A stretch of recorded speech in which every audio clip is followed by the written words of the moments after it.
Magandang adlaw mga bebshi! Musta naman kayong lahat dyan mga bebsh? Okay lang naman ako, charot. So for today's video mga bebshi ay gusto kong kumain ng ramen. Dahil nga naman meron akong nakita sa TikTok, gumawa lang siya ng version niya sa ramen, kaya naman gagayahin ko yun. So first, nandito ako ngayon sa 7-Eleven dahil maghanap sana ako ng Shen Ramen. Kaso naubusan sila kaya bumili na lang ako ng kali tsaka mayonnaise kasi gagamitin ko yan. Pagkatapos ko namang magbayad ay lumabas na ako dahil maghanap pa kami ng Shen Ramen sa ibang store. At buti na lang meron dito sa ibang store. So mga bebshi, ang swerte ko pa kasi natirahan pa ako ng isa. Kaya naman bumili na din ako ng seaweed snack. Mahilig din kasi ako sa seaweed, kaya bumili na ako. 2 noodles pa lang binili ko, nag-add ako ng mild na noodles. At hindi na din kami nagtagal, umuwi na din kami kasi paggabi na din. Mga bebs, ito ang dinner ko ngayon. So, 'di ba? Dahil nga naman meron pa kaming tirang karne sa ref, kaya ito ang lulutuin ko for toppings. Hinugasan ko ang karne, tapos siniwa ko siya ng manipis. Prito ko lang to, mga bebs. Tinimplahan ko lang siya, tapos pwede ko na siyang prituhin, ganun. Sarap naman ng karne pag prinito. Nung minit ang kawali, ay naglagay na din ako ng mantika, tapos nilagay ko na din to ang pork. Pipituin ko lang to hanggang sa mag-golden brown, mga bebs. Ang hirap pa magprito nito kasi pwede kang matalsakan ng mantika, o diba? Pagkatapos naman ay naglagay na din ako ng tubig sa pot. Kasi magluluto na din ako ng noodles. Dito na nga, luto na aking prinitong pork. Pag hinintay kong kumulo ang tubig, ay bubuksan ko na tong Shen Ramen na noodles.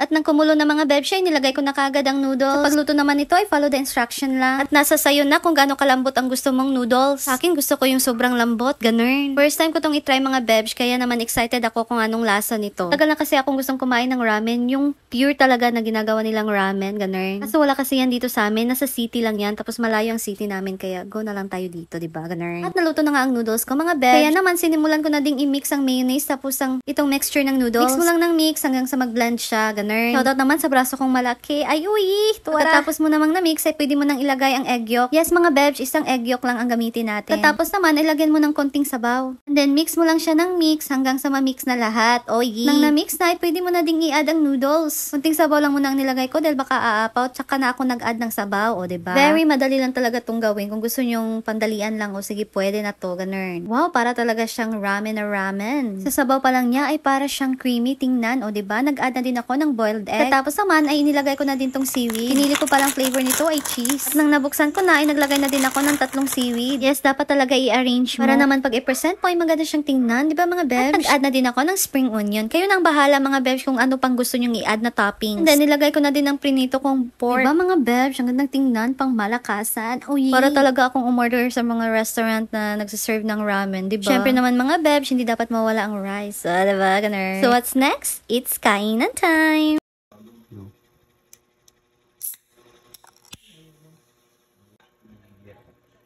Ayan guys, this is my homemade ramen. Ayan, so easy lang siya.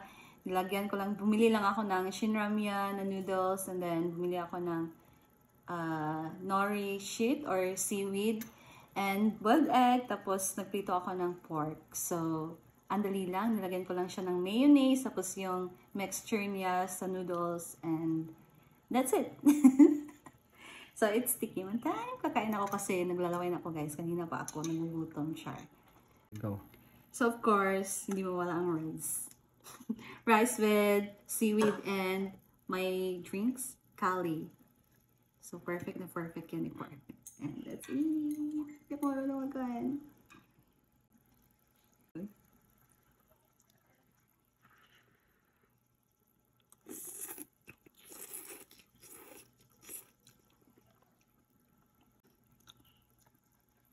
Wow, ang sarap!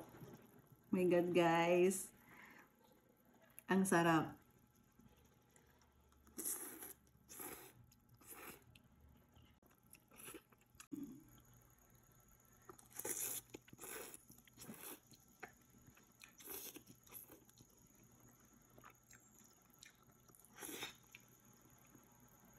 Perfect, perfect.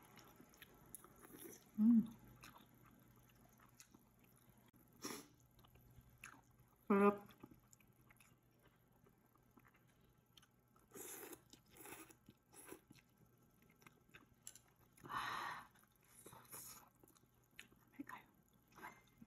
Lamig kayo.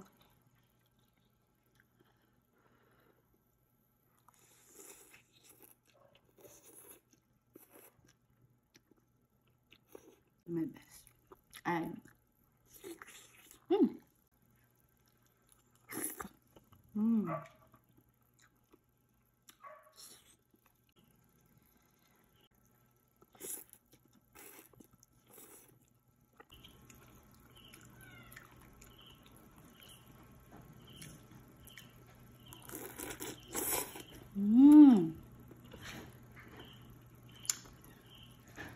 Grabe, ang sarap.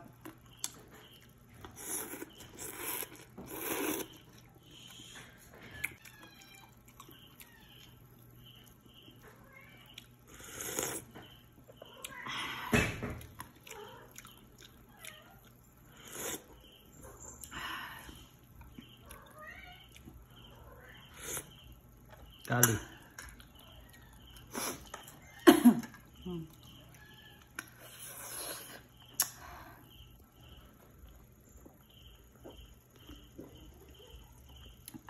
Sarap.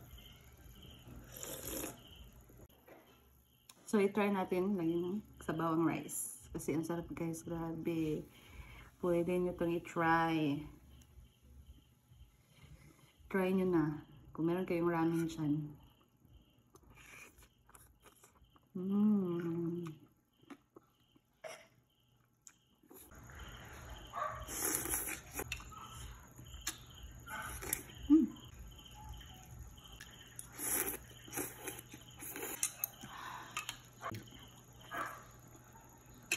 So, thank you guys. Thank you so much for watching and see you to my next video. Pwede nyo itong gawin, pwede nyo itong gayahin kasi sobrang easy lang and affordable lang siya. So, like, share, and follow my page. So, thank you so much and it's me, Simply Amore Saranhe.